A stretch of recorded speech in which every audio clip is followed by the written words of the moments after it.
Hello à tous, c'est MeloGP et on se retrouve aujourd'hui pour faire rapidement un petit point avant le début de la 16e manche du Grand Prix, c'est-à-dire le Grand Prix d'Australie.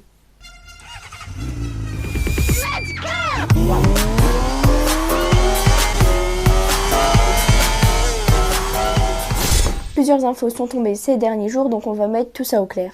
Commençons par des infos en rapport avec le Grand Prix d'Australie.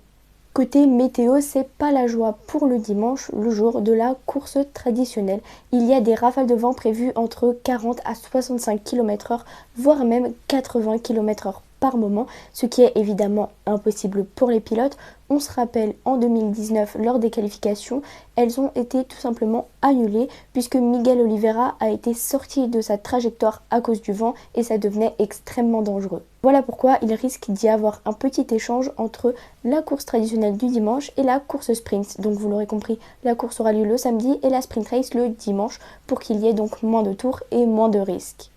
Deuxième info concernant d'un petit peu plus loin le Grand Prix d'Australie, ça concerne plus précisément les statistiques de Fabio Quartararo sur ce tracé de Phillip Island.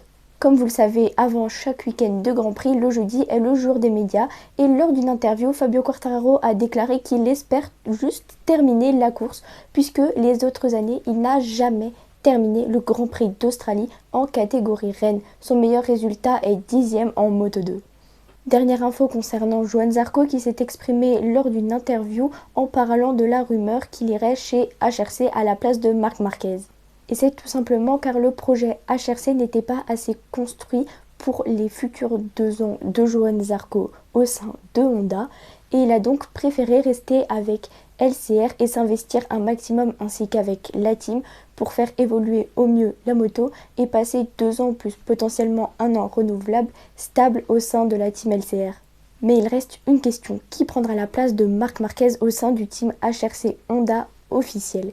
Eh bien les rumeurs se portent vers Miguel Oliveira, on le sait il a un contrat chez Aprilia, mais après tout, pourquoi pas? Peut-être qu'il y a une clause spéciale, on ne sait pas exactement. Et évidemment, dès qu'on a plus d'informations, je vous tiendrai au courant. Voilà quelques infos, vous êtes prêts à assurer pour le Grand Prix d'Australie et à bientôt pour de nouvelles infos GP.